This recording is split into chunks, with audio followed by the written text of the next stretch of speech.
Welcome to the All Things Fun Vidcast, Part 1. We're going to feature comics released today, Wednesday, March 9th, 2011. My name is Ed Evans. I'm here with my co-hosts, both of my co-hosts today, Allison Eckel and Glenn Walker. Welcome back, Glenn. Welcome back. Yeah, I'm back. I got tiger blood. I'm winning. I'm back. He's winning. He's winning. He's on a drug called... Charlie. There you go. So, on that note, what do you got for us today, Allison? The only catchphrase you missed was something about a warlock. And terrestrial. And then that's like all of them right there. Well, I mean, is Charlie Sheen, is that over? You know, that's over, right? He jumped the shark? It should be, I think. You know, he's on Twitter, and but it's just the Twitter feed is just over and over the same catchwords over and over. But now he's got a comic coming out from Blue Water. I saw that. And he also fought Deadpool.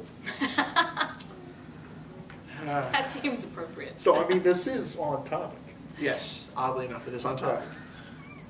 Oh, so it's my turn. It is your turn. Right. What do you got? What do I have? I have our Brightest Day installment for the week is Brightest Day, Justice League Generation Lost. Connections. I finally caught up, and this is an excellent title, which I'm sure you all knew. It's over 3 issues.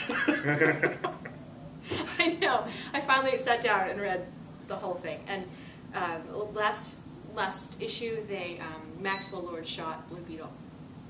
So in this issue, you find out what happened about all of that. Very good. And I'm also going to say we have a new Wonder Woman, because we've been finding out in Justice League Generation Lost, Maxwell Lord, who's brought back with the whole Brightest Day thing, but he wiped his existence out of everyone's mind, except for our Justice League International friends from way back. And they remember him, and they're trying to stop him. Now, he's going after Wonder Woman because she killed him. You're following this, right?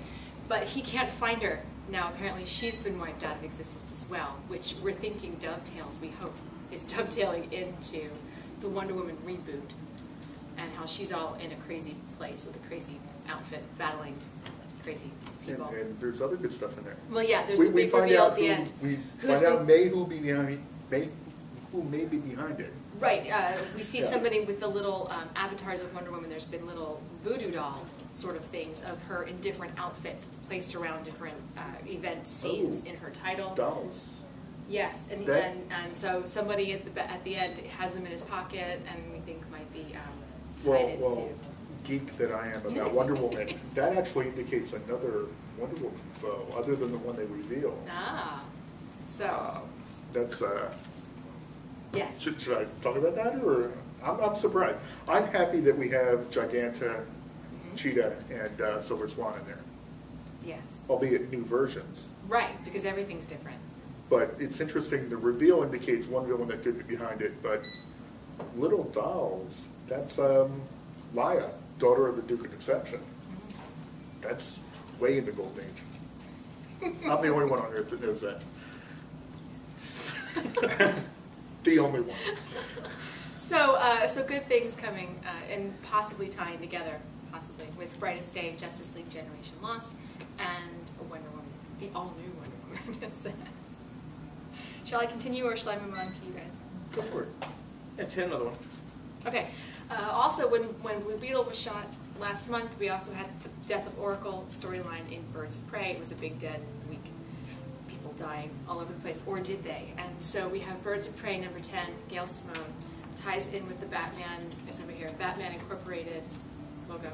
And it's the conclusion to the Death of Oracle storyline. So we get to see what happened. Also, Batgirl. Great storylines going on in Batgirl, really fun reading. In the Batcave, we have Grant Morrison's Batman Incorporated number 3 with a crazy busy cover. I have no idea what's going on here. Well, we've left Japan Wow. and now we're in Argentina. Well, fine, but there's just way too much going on in this cover. I kind of like it. I like it because it's different from the average pinup cover. Oh, well, that's true. Yeah. It's like walking into a Walmart. I have no idea where I'm supposed to But look you have first. all sorts of text My you can senses look are at. assaulted. I like it because you may be able to read it and get clues to stuff. Okay. That we could talk about 20 years. I don't have enough time to do that. But anyway, so Batman is continuing his trek around the globe, recruiting members for his Batman Incorporated. And we've got Batman and Robin also out. this week. I'll save a few other things. There you go. Someone else. Grab us a couple, Glenn. Start off as always with Avengers. We have New Avengers number 10.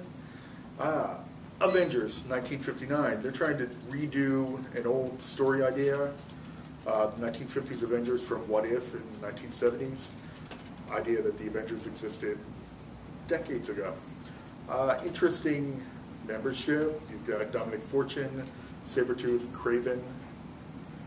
Like I said, interesting idea. I'm not sure how much I like it. You've got some great Howard Chaykin art, though. And another installment of the blasphemous oral history of the Avengers. Also out today, Hawkeye Black Spot 204. Terrific retelling of Hawkeye's origin. A great cliffhanger ending. It will shock and surprise and make DC's lawyers go into litigation. Captain America and the First 13, it's a one-shot, story from World War II by Catherine Immonen. How do we say this? Immonen. And there's also a terrific Stan Lee, Jack Kirby reprint in the back of Captain America. Also Captain America, we have Hail Hydra number 305 by Jonathan Mayberry. It's got Captain America, the Falcon, and Black Panther versus zombies. Nobody does zombies like John Mayberry, so that's good. Onslaught, Unleashed 2 of 4, Secret Avengers and Young Allies together. And then we also have Venom number 1. We have a new Venom. I don't know, can we spoil it, who it is? They tell us on the first page. It's kind of got an Avatar vibe to it, and it's a very Avatar? Yeah, Avatar. Okay. And it's these days, Avatar can mean 27 different things.